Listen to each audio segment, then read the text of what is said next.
Electric dirt bikes look similar until you actually try to choose one. They all promise power, speed, and off-road performance. But once you actually start comparing them, things get confusing fast.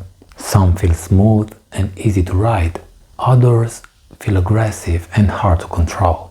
And two bikes that look almost identical on paper can feel completely different once you get on them.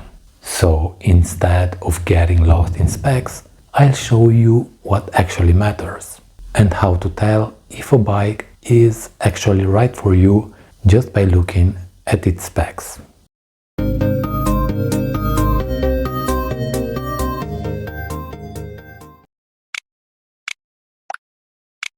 An electric dirt bike isn't just a stronger electric bike, and it's not really a full motorcycle either. It sits somewhere in between, and that's exactly where most confusion starts. Some bikes are lighter, easier to control, and feel closer to a mountain bike. Others are heavier, more aggressive, and behave much more like a small dirt motorcycle. And this matters more than it seems, because if you pick the wrong type, even a good bike can feel completely wrong.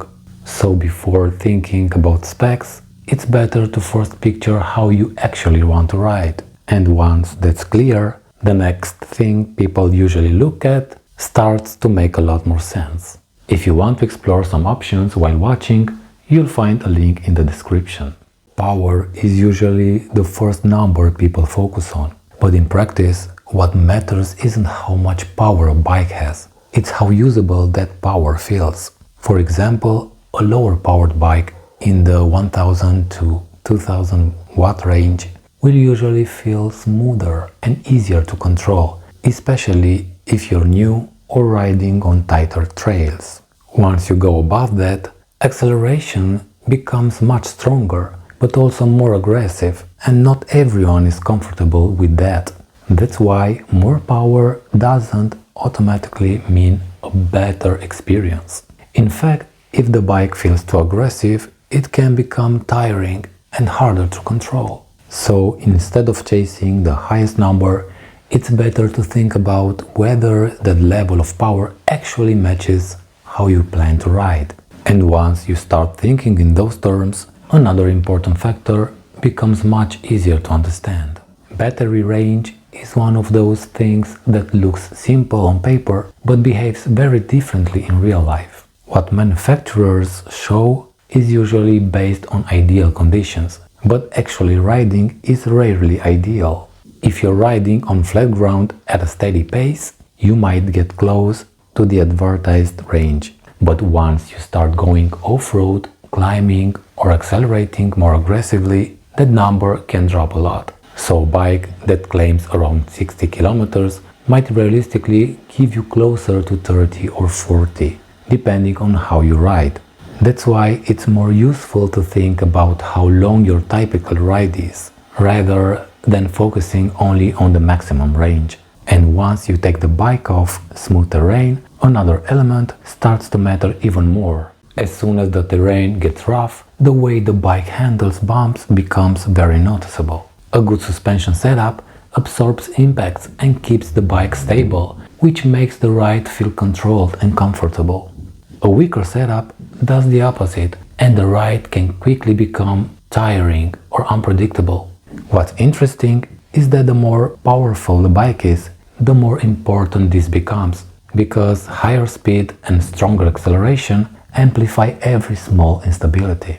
So even if two bikes look similar on paper, the one with better suspension will usually feel much more confidence-inspiring. And that feeling of control is also influenced by how the bike is shaped and balanced. Wheel size and overall geometry change how the bike behaves more than most people expect. A bike with larger wheels tends to feel more stable and handles bumps more easily, which makes it a better fit for rough terrain. Smaller wheels, on the other hand, can feel more responsive and easier to turn, but they can also feel less stable at higher speeds.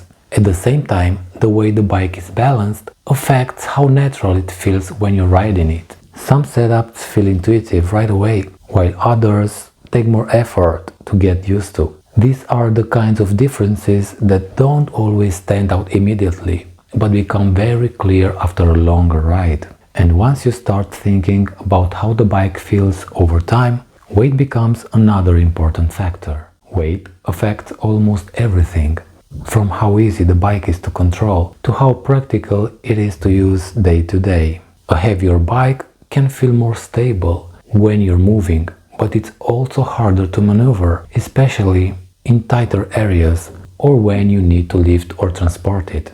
A lighter bike is easier to handle and usually more forgiving, which makes it a better option for beginners or more casual riding, but it might not feel as planted on rough terrain. So it's not just about performance, it's also about how manageable the bike feels in real situations, and that leads directly into how safe and controlled the bike actually feels when you're riding it. This is where all the small details come together. Throttle response, braking performance, and how smoothly the power is delivered all have a big impact on how confident you feel on the bike. If the throttle is too aggressive, the bike can feel jumpy and harder to manage. If the brakes are inconsistent, it becomes much harder to control your speed, especially off-road. Some bikes also include different power modes, which can make a big difference by letting you adjust how the bike behaves depending on your experience level.